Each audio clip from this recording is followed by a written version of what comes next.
Assalamualaikum warahmatullahi wabarakatuh.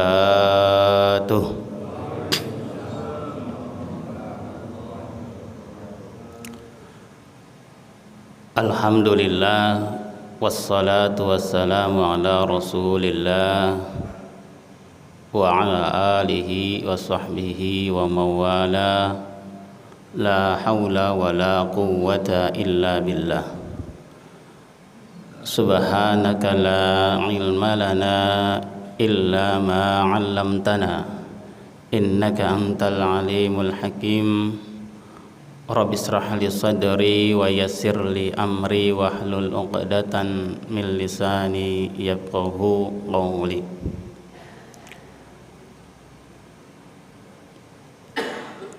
Ketua DKM Al-Manar beserta staf-stafnya yang saya hormati, wabil khusus para jamaah, bapak dan ibu jamaah Masjid Al-Manar yang dirahmati oleh Allah Subhanahu wa Ta'ala. Seyogianya yang mengisi ta'lim ini adalah guru kita bersama, Ustadz Dr. Andes Ahmad Yani. Benar ya Pak? Benar ya.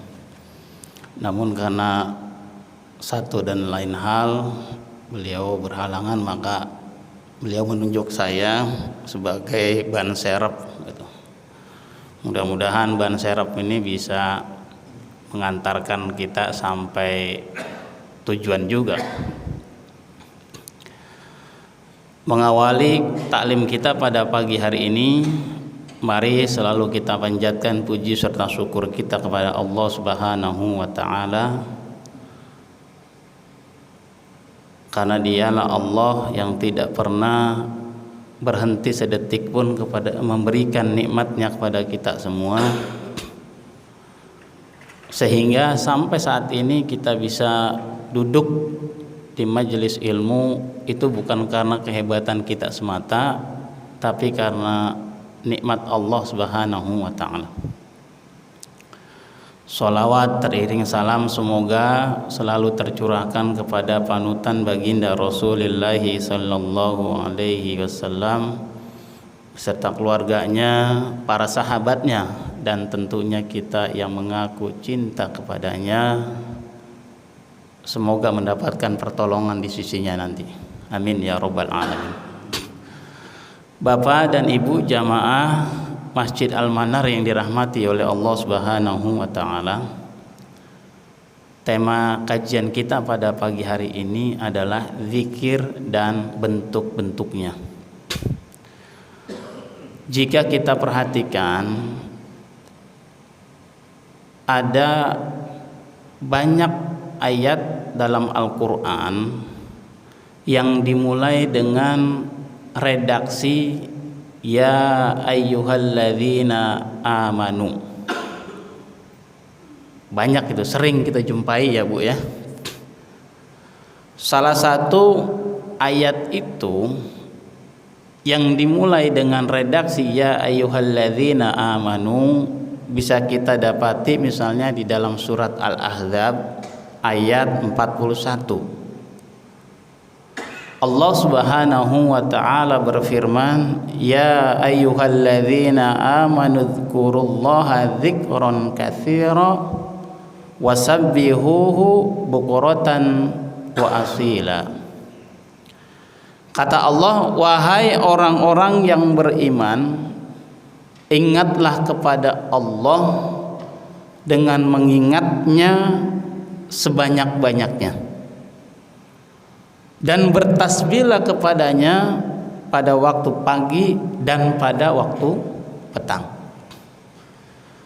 Nah, ayat ini biasanya ayat-ayat yang dimulai dengan ya ayyuhalladzina amanu, setelah Allah panggil kita ada dua Pak. Entah itu diperintah atau dilarang. Biasanya seperti itu. Ketika Allah panggil ya ayyuhalladzina amanu, maka redaksi setelahnya biasanya diperintah atau dilarang, biasanya begitu. Nah, jelas ayat ini yang saya bacakan tadi, setelah kita diperintahkan, kemudian Allah, setelah kita dipanggil, maksud saya, kita diperintahkan oleh Allah untuk berzikir kepadanya dengan zikir yang sebanyak-banyaknya menyebut namanya. Yang unik kalau kita perhatikan ayat ini, ada kata zikron katsiron. Kata katsiron itu dalam tata bahasa Arab itu menjadi naat atau sifat untuk kata zikron, yang banyak artinya. Unik ayat ini, tidak semua ibadah ketika Allah perintahkan kepada kita tidak disematkan kata katsiron. Hanya ketika Allah perintahkan zikir muncul kata katsiron.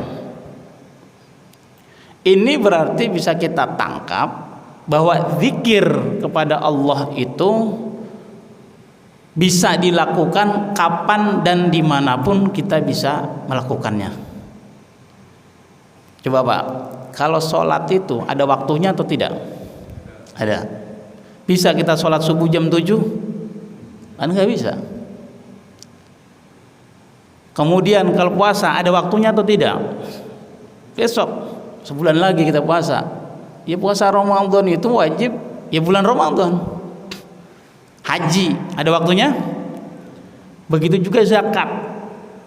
Tapi unik ketika Allah panggil kita diperintahkan Allah dengan zikir, itu kapanpun kita bisa lakukan. Bisa jadi sambil jalan, sambil tidur, kan gitu Pak ya. Tidak ada batasan waktunya zikir itu. Begitu juga tempat, bisa kita lakukan di rumah, di jalan, di tempat-tempat yang memang memungkinkan untuk zikir. Maksud saya, ada juga orang zikir di pasar, ada Pak. Zikir di kantor ada Pak. Biasanya pakai tasbih digital tuh kadang-kadang. Artinya peluang untuk berzikir itu besar bagi kita, maka disematkan kata katsiron. Jamaah yang dirahmati oleh Allah Subhanahu wa taala, begitu pentingnya zikir ya. Maka Nabi SAW bersabda di dalam hadisnya, masalul ladzi yadhkuru rabbahu walladzi la yadhkuru rabbahu masalul hayyi wal mayit. Perumpamaan orang-orang yang zikir kepada Allah itu diumpamakan seperti orang yang hidup dan orang yang mati. Artinya orang yang zikir kepada Allah hatinya selalu terhubung dengan Allah. Tapi sebaliknya yang enggak zikir yang enggak terhubung, mati Pak. Sinyalnya mati. Itu penting. Maka Nabi menggarisbawahi seperti orang yang hidup, seperti dengan orang yang mati. Pertanyaannya sekarang adalah, apa itu zikir? Zikir secara bahasa itu maknanya adalah menyebut yang pertama, mengingat, bisa juga diartikan berbuat baik, terus juga diartikan tidak lupa. Itu makna zikir. Jadi paling tidak zikir itu artinya mengingat, menyebut. Biasanya orang yang spesial di hati kita itu sering kita sebut atau tidak Pak? Kan begitu ya. Orang-orang yang spesial di hati kita biasanya sering kita sebut dan sering kita ingat. Nah, konteksnya ini zikir berarti zikrullah, berarti menyebut atau mengingat Allah Subhanahu wa ta'ala. Lalu secara istilah kata zikir itu maknanya, para ulama mendefinisikan bahwa zikir itu adalah menghadirkan Allah dalam hati, kemudian mengucapkannya pada lisan, lalu mentaatinya dalam perbuatan. Jadi ada 3 indikator zikir itu: menghadirkan Allah dalam hati kita, mengucapnya dengan lisan kita, lalu mentaatinya dengan perbuatan kita sendiri. Jamaah yang dirahmati oleh Allah Subhanahu wa taala, lalu pertanyaan berikutnya, ada berapa bentuk zikir itu? Paling tidak ulama itu membagi secara garis besar bahwa zikir itu ada 3 bentuk atau 3 macam. Yang pertama, zikrul lisan, zikir dengan lisan.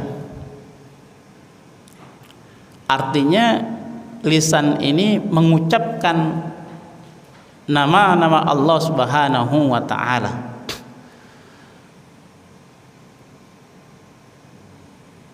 Apa saja bentuk macam zikir lisan itu? Yang pertama ada tasbih, tahmid, takbir, kemudian tahlil. Rasul sallallahu alaihi wasallam bersabda, ahabul kalam ilallah arba'ah, subhanallah walhamdulillah wala ilaha illallah wallahu akbar. Ini kata Rasul sallallahu alaihi wasallam.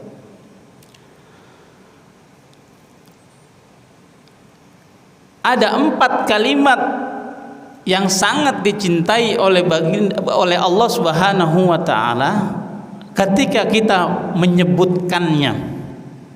Pertama, subhanallah, artinya maha suci Allah. Walhamdulillah, segala puji miliknya.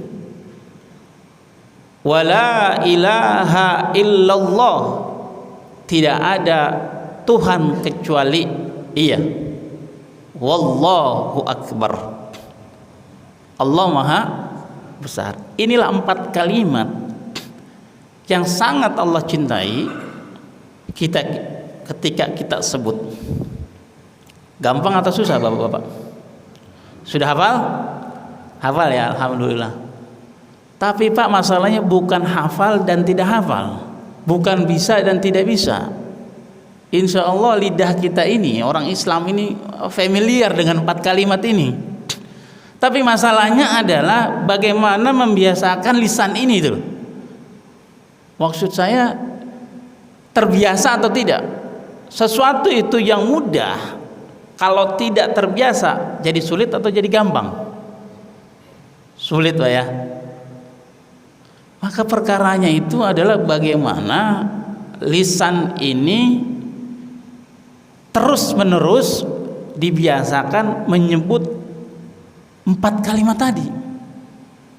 Dan tentunya ini butuh niat, ya kan, yang kuat. Biasakan lisan ini selalu berucap. Kalau nggak dibiasain Pak, kira-kira kita bisa berucap atau tidak? Susah Pak ya. Waktu habis begitu aja terkadang. Kadang-kadang habis sholat kita nggak sempat zikir, langsung pulang mungkin karena ada sesuatu hal. Tapi maksud saya adalah bagaimana waktu itu kapanpun kita bisa membiasakan itu, lisan itu dibasahi dengan kalimat tadi. Tidak tutup kemungkinan buat orang-orang yang terbiasa mengucapkan 4 kalimat tadi, ketika Allah panggil ya, lisannya mampu mengucapkan 4 kalimat tadi. Masya Allah, peluangnya begitu. Tapi kalau orang yang nggak terbiasa dengan itu, kira-kira bagaimana? Yang biasa aja pun belum tentu ada jaminan. Bagaimana yang tidak biasa dengan mengucapkan 4 kalimat itu. Jamaah yang dirahmati oleh Allah Subhanahu wa taala. Lalu bentuk zikir lisan itu apa? Selain itu apa lagi? Bisa kita lakukan istighfar. Istighfar itu juga memohon ampunan kepada Allah, itu juga salah satu bentuk zikir lisan. Astagfirullahaladzim, astagfirullahaladzim, astagfirullahaladzim. Itu Pak. Jadi permohonan ampunan ini juga termasuk zikir lisan. Sederhana memang, tapi yang penting saya katakan lagi adalah konsistensi. Bagaimana lisan ini mudah mengucapkan istighfar. Kalau mencontoh Rasul itu, Rasul paling sedikit itu 1 hari 70 kali. Kalau kita berapa kali kira-kira? Ada 100 kali. Gitu Pak ya. Lalu apalagi bentuk zikir lisan itu? Misalnya sholawat kepada baginda Rasulullah sallallahu alaihi wasallam. Allahumma sholli ala Muhammad wa ala ali Muhammad. Allahumma sholli ala Muhammad wa ala ali Muhammad. Ini pun juga sama, harus kita biasakan. Dan bentuk ada satu lagi, termasuk doa kita itu juga salah satu wujud zikir kita dalam bentuk lisan. Ya Allah, berikanlah aku petunjuk, berikanlah aku rahmat. Ini pun termasuk zikir lisan. Jamaah yang dirahmati oleh Allah Subhanahu wa taala. Lalu yang kedua bentuk zikir itu adalah yaitu zikrul qalb, artinya zikir dengan hati. Yang dimaksud zikir dengan hati itu adalah menghadirkan Allah Subhanahu wa taala di dalam hati kita. Terkadang bisa jadi lisan ini tidak mengucap, tapi hatinya selalu terpaut dengan Allah Subhanahu wa taala. Kayak sinyal aja gitu, Pak. Sinyal kan gak kelihatan, tapi terus meliputi itu di handphone kita, di perangkat kita. Nah, seperti itulah zikir dengan hati, hadirkan Allah di dalam hati kita. Bentuknya bisa jadi adalah muraqabah. Muraqabah maknanya adalah merasa diawasi oleh Allah Subhanahu wa taala. Jadi hati ini merasa apapun yang kita lakukan mesti Allah akan lihat. Jadi kalau Allah itu bersemayam di dalam hati kita, hadir di hati kita, kira-kira masih berani kita ngambil hak orang lain atau tidak? Masih berani atau tidak, Pak? Orang yang melakukan maksiat, melakukan perzinahan, bisa dikatakan saat itu Allah tidak ada di dalam hatinya. Kalau ada ya pasti nggak bisa terjadi itu perbuatan. Maka pentingnya menghadirkan Allah di dalam hati kita semacam itu. Apalagi itu, misalnya zikir dengan qalb itu adalah merenungi, merasakan tentang ciptaannya yang ada, yang terbentang di alam raya ini. Misalnya Allah ciptakan langit begitu tingginya tanpa tiang. Allah juga ciptakan bumi, bumi itu bulat tapi kok terasa datar saja. Bagaimana itu kok bisa begitu? Allah ciptakan siang dan malam. Kalau sudah datang waktunya pagi, ia datang. Begitu pula waktu malam tiba, tidak pernah berganti itu waktu. Selalu pagi, kemudian siang, malam. Itu bukan gejala alam biasa. Pasti ada yang mengendalikan. Nah, disinilah kalau hati kita peka menangkap apa yang terbentang di dalam raya ini, kita pikirkan kita sedang berzikir kepada Allah Subhanahu wa taala. Belum lagi bagaimana Allah ciptakan susunan tubuh kita ini. Dulu waktu umur 25 badan masih tegap. Sekarang umur 75 bagaimana Bapak-bapak? Masih tegap atau gimana? Kok siapa yang membuat seperti itu, Pak? Dulu rambut pada masih hitam. Sekarang putih semua. Jenggot pun juga sama, putih semua. Ya kalau ditanya mau nggak Bapak seperti itu? Nggak mau, Pak. Tapi itulah kuasa Allah. Sunatullah. Mata ini selalu ada di muka, nggak pernah mata ini ada di badan. Setiap bayi lahir biasanya matanya ada di muka, mulutnya ada di muka, dan seterusnya. Itulah ciptaan Allah Subhanahu wa ta'ala. Yang bisa kita tangkap itu dengan hati, direnungkan,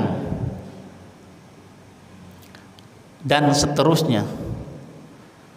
Termasuk zikir dengan hati juga. Melakukan sesuatu itu niatnya ikhlas karena Allah Subhanahu wa ta'ala.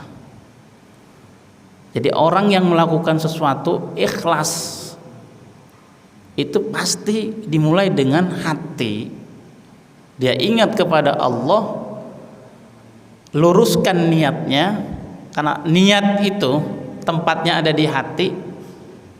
Maka saat orang melakukan ibadah niatnya lurus lillahi ta'ala, maka ia termasuk orang yang sedang zikir kepada Allah Subhanahu wa ta'ala. Dan masih banyak lagi contoh-contoh zikir.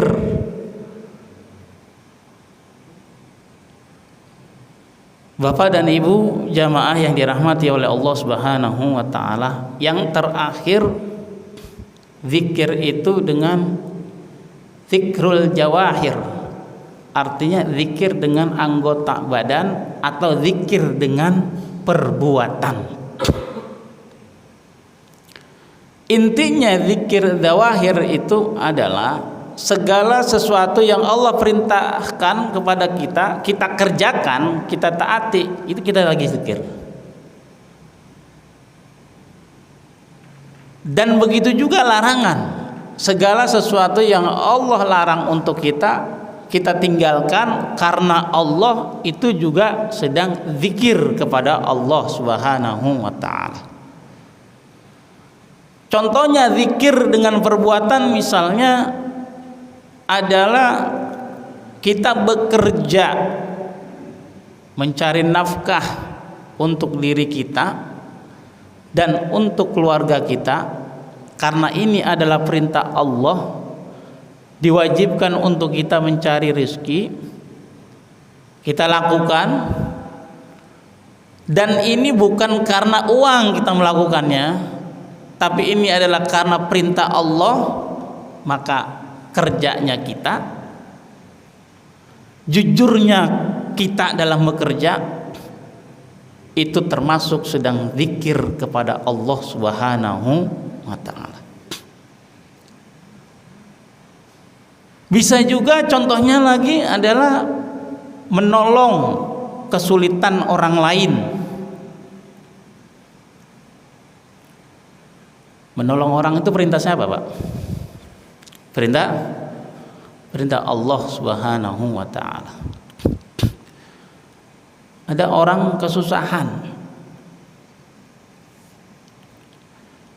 karena kesusahan dia butuh makan, dia minta sama kita, malu, karena dia malu akhirnya dia berhutang kepada kita. Kan biasanya begitu. Ini contoh saja.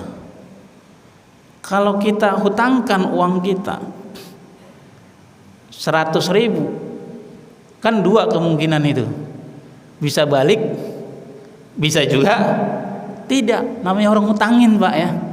Janjinya nanti gajian besok, Begitu udah gajian lupa, biasanya kan gitu. Risiko orang menghutangi itu ya kalau nggak diganti ya hilang sudah. Makan hati kan gitu. Itu nalar kita, akal kita. Tapi karena menolong orang lain sedang kesusahan itu adalah perintah Allah, sehingga kita tidak mengikuti terus pikiran kita. Ini kita tolong tuh orang, pinjam duit 100.000, kasihlah 100.000. Niatnya adalah menolong orang. Itu juga sama dengan zikir kepada Allah. Ya Allah, aku bantu pagi ini ada seseorang minjam uang 100.000. Konsekuensinya bisa jadi kembali, bisa jadi tidak, karena ini perintahmu, dia hadir kepadaku, aku bantu. Itu sama dengan zikir kepada Allah Subhanahu wa ta'ala. Belajar misalnya taklim semacam ini. Setelah sholat subuh kita bisa pilih apakah mau pulang ke rumah atau diam di masjid sejenak, ya mendengarkan penceramah. Karena menuntut ilmu itu adalah perintah Allah Subhanahu wa ta'ala. Mungkin kita nggak pernah kuliah. Maksud saya kuliah agama, bisa jadi di antara kita ada yang tidak kuliah agama, tidak belajar agama secara formal. Tapi ada kesempatan untuk belajar menambah ilmu semacam ini. Di masjid-masjid biasanya ada taklim-taklim itu yang nggak lama, nggak butuh semester. Tapi paling tidak ketika kita duduk di majelis ilmu itu, menuntut ilmu itu adalah perintah Allah. Ketika saya diam di masjid dengarkan orang ceramah, saya dapat informasi baru bisa jadi, atau informasi yang mengingatkan kembali sesuatu yang pernah kita dengar sebelumnya. Karena ini adalah perintah Allah Subhanahu wa ta'ala, maka duduknya bapak dan ibu di majelis ilmu sementara ini terhitung dengan amalan zikrullah. Jadi karena perintahnya kita kerjakan, maka kita juga termasuk orang-orang yang disebut dengan zikrullah. Banyak lagi Pak contohnya. Terakhir contohnya, membiayai sekolah anak biasanya kan jadi beban nih. Kalau bahasa kita bayaran sekolah ya, atau bayaran kuliah. Kalau kata bayaran itu kira-kira maknanya positif atau negatif? Seakan-akan kayak negatif gitu ya, bayaran gitu. Kita perhalus bahasanya dengan kata infak, sehingga tidak jadi terlalu beban untuk kita. Uang yang kita keluarkan untuk anak belajar, kalau memang kita niatkan itu lillahi ta'ala, ya Allah, saya keluarkan uang ini untuk anak saya biaya pendidikan besar, karena ini adalah perintahmu dan kewajibanku, maka kuatkan aku untuk membiayai mereka. Seketika itu pula kita sedang dianggap zikir kepada Allah Subhanahu wa ta'ala. Singkat kata Bapak dan Ibu, apapun perintah Allah, apapun larangannya, kalau perintahnya kita kerjakan hanya lillahi ta'ala karena itu perintahnya, begitu juga larangannya kita tinggalkan karena itu adalah larangan darinya, maka kita termasuk orang yang sedang berzikir dalam perbuatan kita. Jamaah yang dirahmati oleh Allah Subhanahu wa ta'ala. Terakhir ada cerita dulu di zaman Umar bin Khattab radhiyallahu anhu, ada pemuda kerjaannya mengembala kambing. Nah, kambing yang digembala itu bukan miliknya, milik majikannya. Umar bin Khattab datang untuk menguji pemuda tersebut. dan berkata, berikan aku susu kambing tersebut sedikit saja. Kata pemuda tersebut, oh jangan tuan, ini susu kambing bukan milik saya, tapi milik majikan saya. Kalau susu antum tidak berikan, bagaimana kalau saya beli 1 ekor kambing saja? Kata Umar sambil merayu. Kemudian, oh jangan tuan, ini milik majikan saya. Kata Umar, majikan antum itu nggak tahu, kan banyak ini kambingnya.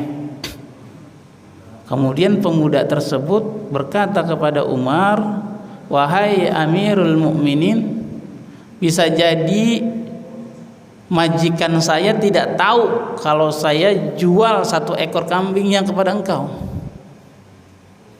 Tapi di mana Allah Subhanahu wa ta'ala, Allah menyaksikan perbuatan kita. Allah menyaksikan perbuatan kita.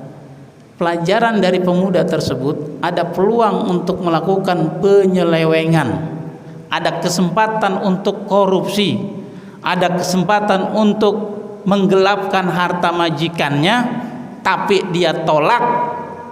Dia ingat kepada Allah Subhanahu wa ta'ala. Ini berarti zikir dalam bentuk perbuatan. Nah sekarang bagaimana dengan kita? Nggak ada kesempatan untuk korupsi juga kita cari-cari, kan gitu Pak, kadang-kadang kita upayakan, apalagi ada kesempatan. Mumpung ada kesempatan kita sikat aja, kan begitu biasanya. Na'udzubillah. Jamaah yang dirahmati oleh Allah Subhanahu wa ta'ala, terakhir Allah Subhanahu wa ta'ala berfirman, alladzina amanu wa tatma'inu qulubuhum bidzikrillah, ala bidzikrillahi tatma'innul qulub. Orang-orang yang beriman dan hati mereka menjadi tentram dengan mengingat Allah Subhanahu wa ta'ala. Ala bidzikrillahi tatma'innul qulub. Hanya dengan mengingat Allah lah hati ini menjadi tenang dan tentram. Demikianlah kajian subuh singkat ini yang dapat saya sampaikan pada kesempatan kali ini. Mudah-mudahan ada tambahan ilmu. Jika ada kekeliruan mohon dimaafkan. Gimana Bapak Ibu? Sesi tanya jawab. Silakan Pak Haji. Waalaikumsalam warahmatullahi wabarakatuh.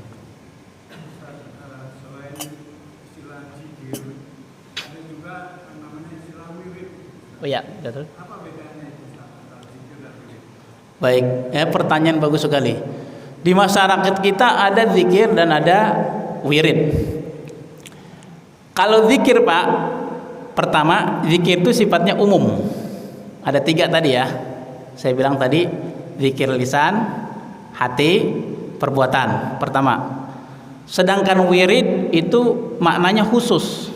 Nah, wirid itu adalah zikir lisan yang diucapkan itu berulang-ulang kali dan didawamkan. Misalnya Pak, Bapak punya zikir misalnya Qul huwallahu ahad, Allahu somad. Setiap hari Bapak baca itu, maka itu sudah menjadi wirid namanya Pak. Bisa dipahami maksud saya? Wirid itu bentuknya pasti zikir lisan. Misalnya ada seseorang selalu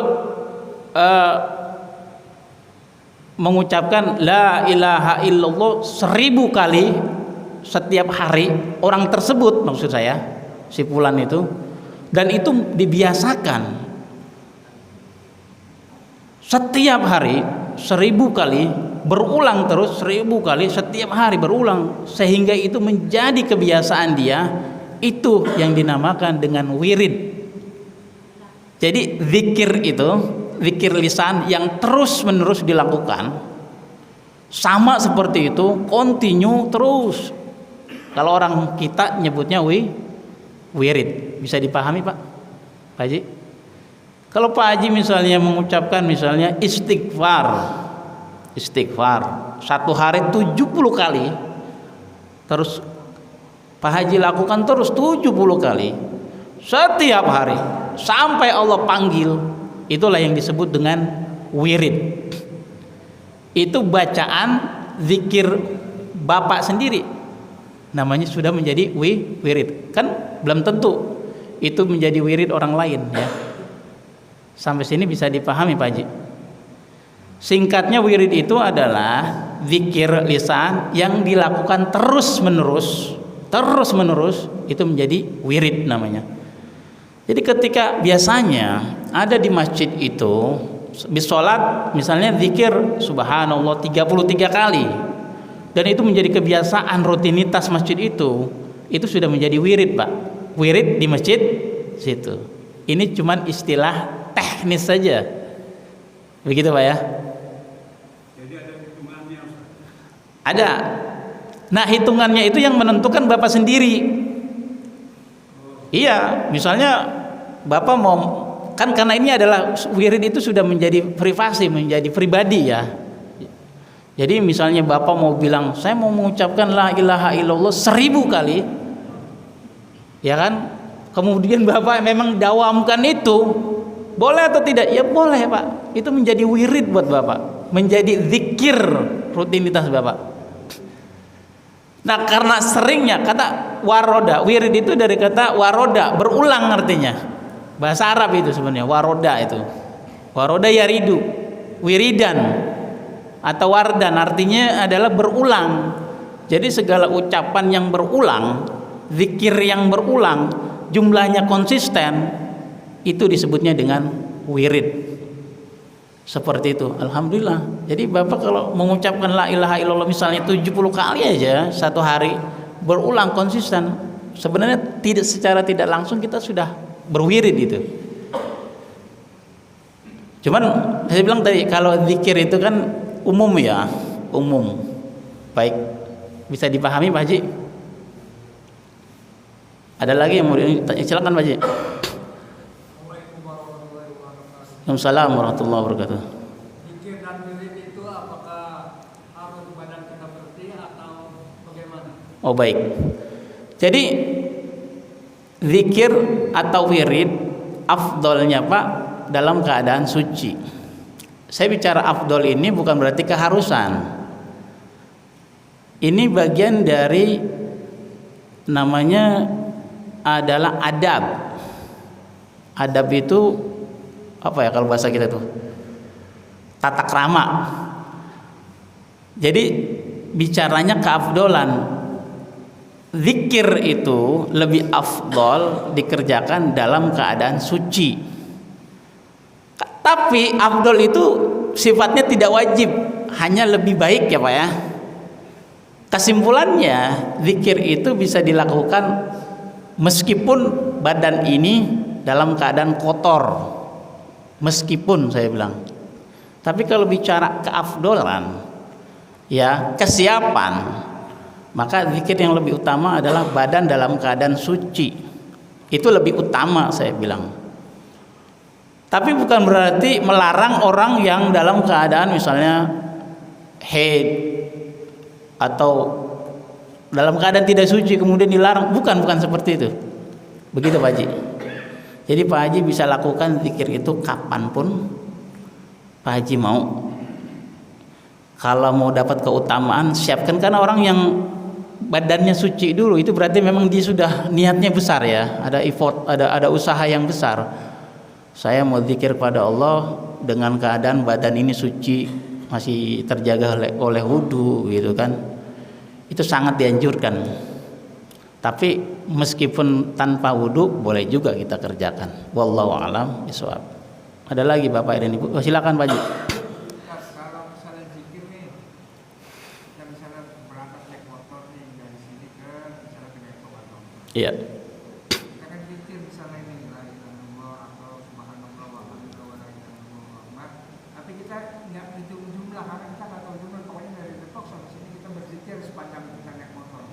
Oh, nggak apa-apa, Pak. Ini nggak tergantung jumlah. Enggak, jadi gini, zikir itu enggak tergantung dengan jumlah. Tapi Pak, kalau sholat kan ada tiga-tiga, itu karena ada hadis Nabi bilang tiga-tiga itu. Jadi zikir itu, kalau redaksi ayat kan zikron kasiron, zikir sebanyak-banyaknya. Artinya tanpa hitungan pun bisa kita kerjakan.